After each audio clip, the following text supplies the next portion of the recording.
I never knew kindness could be poisonous, that a smile could hurt more than a slap, that someone who promised care could quietly build a hell inside your home. I was 9 when my mother died. I barely remembered her, just her hands, the smell of bread, and the voice that used to whisper, "Don't be afraid, I'm here." My father was alone for a long time, until one day he said, "We're going to have a new mom." I remember being happy. I thought, finally there'll be laughter again, someone to braid my hair, read me bedtime stories. But from the first day she arrived, the house changed. The air became heavier. Even the ticking of the clock felt louder. She was beautiful, soft-spoken, always calm. She smiled often, especially when my father was around. But when he left, the smile disappeared, and the silence began. At first, it was little things. She'd hide my toys, switch off the light when I was reading, say things like, "Stop dreaming." Life isn't a fairy tale my father never noticed. When he came home from work, she'd be kind, affectionate, caring. She played the perfect wife and mother, but as soon as the door closed behind him, everything changed. One winter I got sick, a fever, sore throat, terrible ear pain. I asked my father to take me to the doctor, but she said, "No need." "I know how to cure this." She brought a small brown bottle, smiling as she said, "It's just herbs." A folk remedy. I believed her. I wanted to believe. She tilted my head and said softly, "Hold still, sweetheart." "This will help." A warm drop slid into my ear. Then it turned cold. Then something inside moved. I flinched. "Don't touch it," she snapped. "It's working." That night I woke up screaming. Something was crawling inside my ear. She came into the room, put her finger to her lips and whispered, "Shh, it'll pass." Go back to sleep, but it didn't pass. By morning, the pain was unbearable. My ear was swollen. I couldn't eat, couldn't move. My father didn't know. She told him I was being dramatic. A few days later, they took me to the hospital. Doctors looked inside my ear, went pale, and whispered to each other. One finally said quietly, "There's something alive in there." They held me down. The pain was fire. I remember screaming until my voice broke. They pulled out tiny white larvae, dozens of them. When it was over, someone said, "She made it." When I opened my eyes, my father was sitting beside the bed. His eyes were red. He stroked my hand and whispered, "It's all over now, honey. You're safe." But he didn't know. He thought it was some kind of infection. And she stood by the door, smiling. The doctor said the worms had multiplied inside my ear. If I'd come even a few days later, I could have died. My hearing never fully recovered. I survived. But a part of me broke that day. After the hospital, my father tried to make things normal again. She acted sweet and innocent, crying in front of neighbors, saying, "She doesn't like me, I don't know why." And they believed her. Everyone always believed her. A few months later, she suggested we go to the movies. Dad was thrilled. "She's trying," he said. "Give her another chance." I wanted to. I wanted to believe again. Before we left, she took my shoes.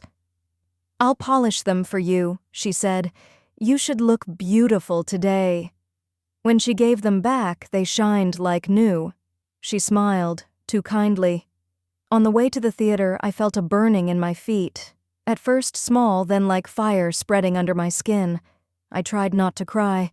Dad was happy. She watched me silently. In the theater, I couldn't sit still. My feet throbbed, burned like they were melting. She leaned over and hissed, "Don't you dare ruin this for us." I bit my lip until it bled.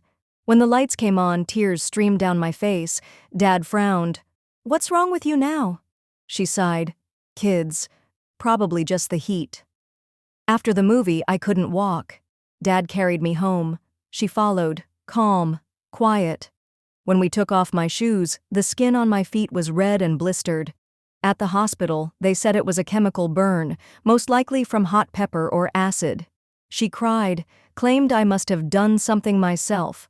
And again, he believed her. A week in the hospital, bandages, ointments, pain.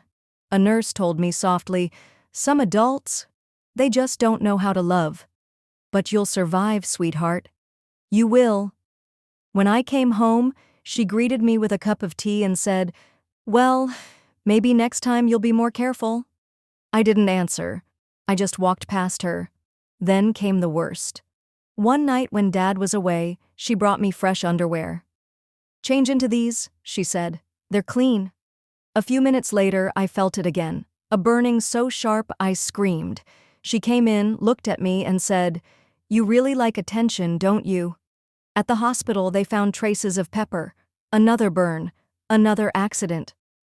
Later, I was sent to an orphanage. For my own safety, they said. Dad didn't fight it. He didn't know what to believe anymore. The orphanage smelled of soap and porridge. The girls slept in rows. At night, I lay awake, listening to a different kind of silence. Not scary, just empty. One evening, a caretaker brought me tea. She said, "You don't have to be afraid here. Nobody's going to hurt you." I cried all night. Not from pain, from disbelief that an adult could be kind without wanting something back. Months later, my stepmother convinced the officials that she'd changed. She cried in front of them, saying she missed me. They believed her. I went home again. For a while, she acted sweet, made food, smiled, pretended to care. But one evening, she leaned close and whispered, "You think people believe you? They never believe children." And she laughed, quietly. That laugh still lives somewhere inside me. Years passed. I grew up. I moved away, studied, worked, lived, but the nightmares never left. Sometimes I'd wake up at night, hearing her whisper in my ear, "Be patient. It'll help." When she died, my father called me home. He looked old, broken. On the kitchen table sat a jar, the same kind she used to use. Next to it, a note in her handwriting, "Pain is the only thing that makes us pure." Dad's voice trembled. "I didn't see. I didn't want to see. Forgive me." I said quietly, "I already did. But I'll never forget." After that day, we started seeing each other again, just quietly. No apologies, no anger. We'd sit in silence, drink tea, talk about work, the weather, life. Sometimes he'd just look at me and say, "You're stronger than I ever was." When my daughter was born, he held her in his arms and cried. He whispered, "Thank you for not turning away from me." And I said, "We both survived, Dad. In our own ways." Now, when I look at my little girl, I don't hear whispers anymore. No crawling sounds, no fear, only laughter. Pure, real, alive. I know I'll never be like her. Because love isn't supposed to hurt, and forgiveness isn't weakness. It's how you reclaim your life. A long pause. Deep breath. She's gone. The pain is gone. All that's left is peace, and my daughter's laughter, ringing through the house like sunlight after years of rain. I forgave her, my father, myself, because that's how pain finally stops living inside you. Softly, almost a whisper. When I close my eyes now, I don't hear pain. I hear life, and I know I made it. I'm alive.